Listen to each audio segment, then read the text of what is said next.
Magandang araw po mga kapobre. Sila po yung ating mga kaibigan. Sila po yung dapat natin saluduan.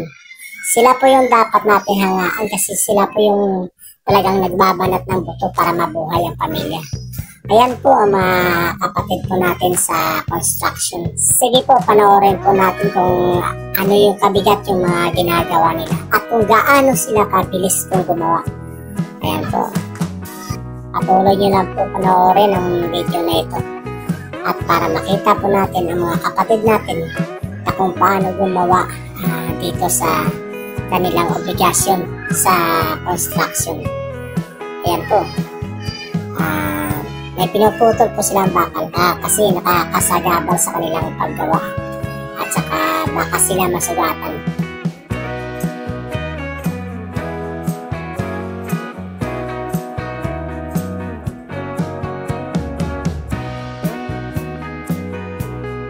Patuloy ka lang panoorin po mga kapobre yung video na ito. Ito naman ang ginagawa ng dalawa.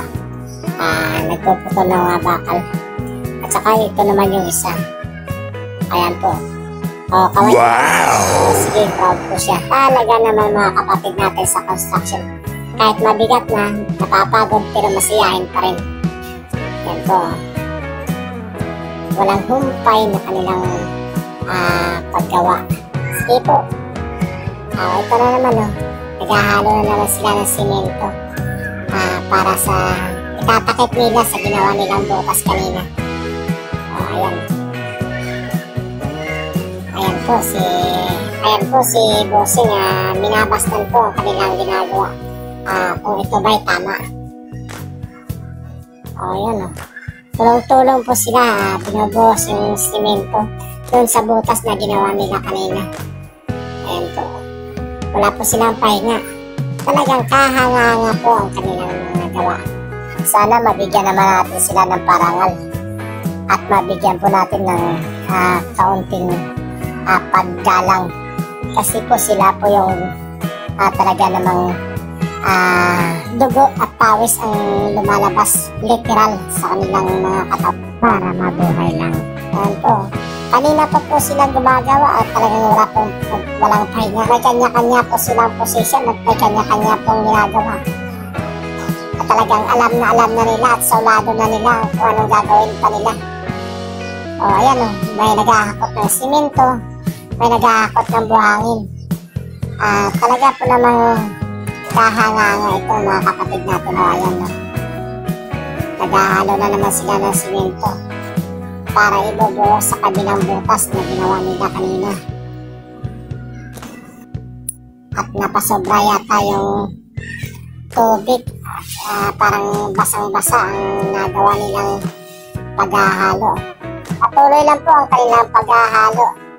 At saka naghahabol po sila ng oras kasi malapit na po silang umuwi. Kaya tinatapos po nila ng madali. Tulong-tulong po sila sa paghahalo. At pinilalimpana ang mga pagod at ang hirap na mga dinadanas nila. Ayan po, malapit na po sila matapos. Ayan na po ang kanilang mga gawa. Kahanga-hanga po at talagang maganda naman. Ayan po mga maabilidad na mga tao. Dapat po silang hangaan at saluduan.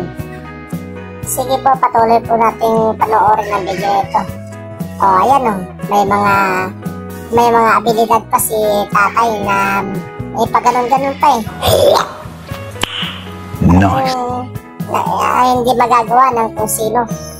Siya lang po makagawa nito. Talagang ang hirap talaga ng posisyon mo. Ingat po, tatang. Baka po kayo mahulog. Ayan natapos yun ng ginagawa niyang pagsabit sa bintana. Ayan, may kinukuskus pa. Papawis ng hindi hamak para sa ikabubuhay ng kanilang pamilya. Sila po ang lumalaban ng patas. Ayun, natapos rin at dumating ng kanilang service. Talagang uwian na. Happy po sila para makita ang kanilang mga pamilya. Sasalubong ang anak at si mama. Patulog nyo lang po panoorin ang video ito hanggang sa matapos bilang suporta natin sa mga kababayan natin na talagang naghihirap at ingat po mga idol. Saludo kami sa inyo. Ingat sa pag-uwi. Good luck at God bless you. Pobre Hunter ang next vlog. Maraming salamat po. Paki-like na lang po at i-share sa mga kaibigan nyo. Salamat po ulit.